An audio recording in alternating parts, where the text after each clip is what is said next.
Good morning. I'm Toan with Style Your Spirit. Hope you're well. Cheers to another good morning.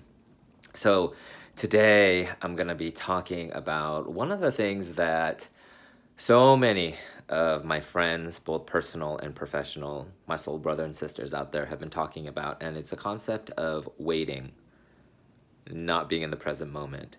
But while you're here in the present moment, waiting for that job, waiting to get married or meet that boo of yours, waiting for whatever it is, a design project that's coming through, or a remodel of your home, or just waiting for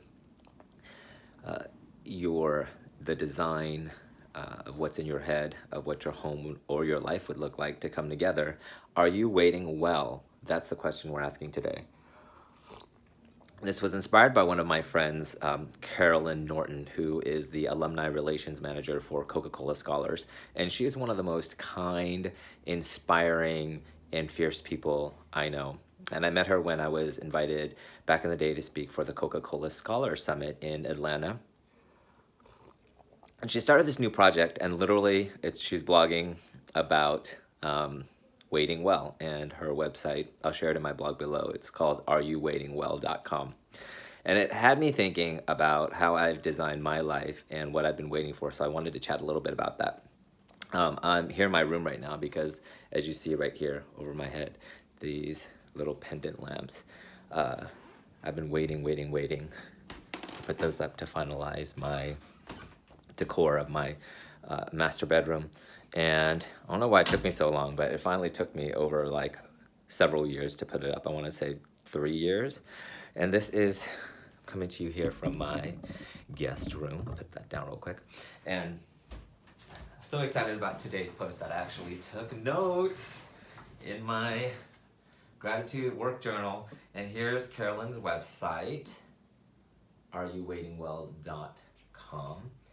And she just speaks so candidly just about stuff that she's waited for that has and hasn't manifested yet. So I wanted to talk about that today because a lot of people I know, including myself, suffer from this wanting to be there. And anytime you want to be there instead of here, what's happening is that you're not in the present moment and enjoying the now. And the now is the most important part of this whole journey. It's not the actual getting the job, getting the boyfriend, getting married, whatever it is you're waiting for. It's the actual process. Like if you're sending out an email to inquire about a job or a design project collab or whatever it is, it's about being here in the moment and writing out that awesome email from the heart, not from your mind and not from what you think you're supposed to do.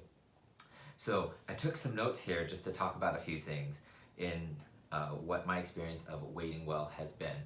Back in the day when I was in college, I so wanted 3 things. I wanted to work at, back in the day when there were a lot more print jobs, I wanted to write for the San Francisco Chronicle.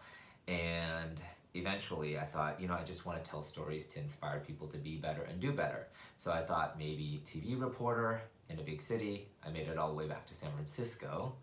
I wanted to run scripts to LeVar Burton. Some of y'all may not remember LeVar Burton if you're younger, but I remember he wrote a lot of but he actually created the show Reading Rainbow, and he was one of the very few, the only African-American male at the time host of a show that I remember seeing as a kid. And I would thought, gosh, it would be so great to run scripts to him and work with the public broadcasting service stations and do something with PBS.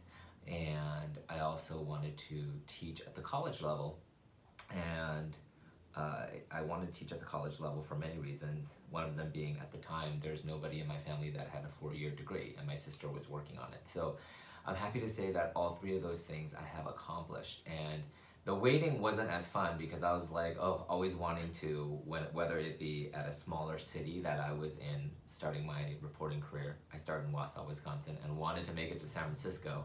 I remember having many conversations with my mentors saying, I can't wait to get to the bigger city. But like a butterfly in its cocoon, you have to do the work. You have to wiggle in that cocoon and be uncomfortable before you have enough strength and you're good enough and you're seasoned enough to break through the cocoon cocoon and become a butterfly and really soar. So a few of the things is, one is trust the journey. You have to trust the journey.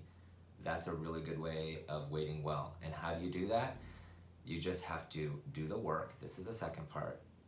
You have to set your intention, then do the work. The Secret, I love the book The Secret, but it's not just about sitting there and just, manifesting by dreaming it and thinking it, but you actually have to do it. So you have to think of a strategy, put the work in, so that, I love it when Oprah says, luck equals opportunity and preparedness. The luck could come, but if you're not prepared and at the opportune time, it ain't gonna come.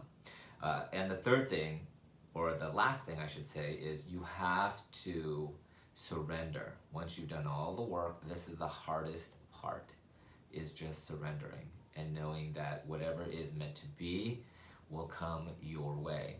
That is truly the hardest part. And to get past that hump, I know so many people talk about surrendering and it's really hard to do, but once you've done all you can, you have to release it. And while you're waiting, to wait well, you gotta have your posse.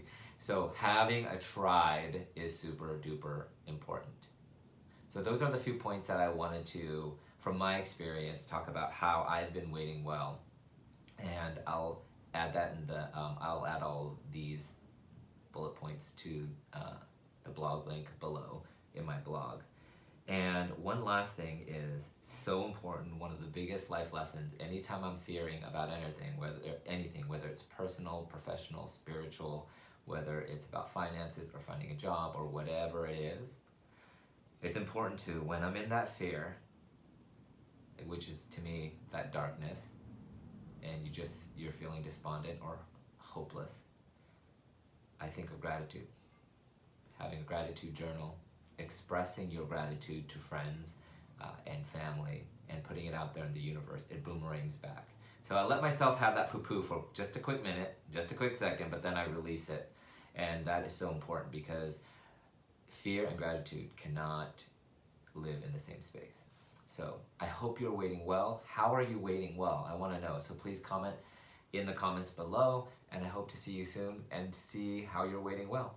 Cheers. And remember, the link to areyouwaitingwell.com and Carolyn will be in the blog below. Have a good day. Wait well, y'all.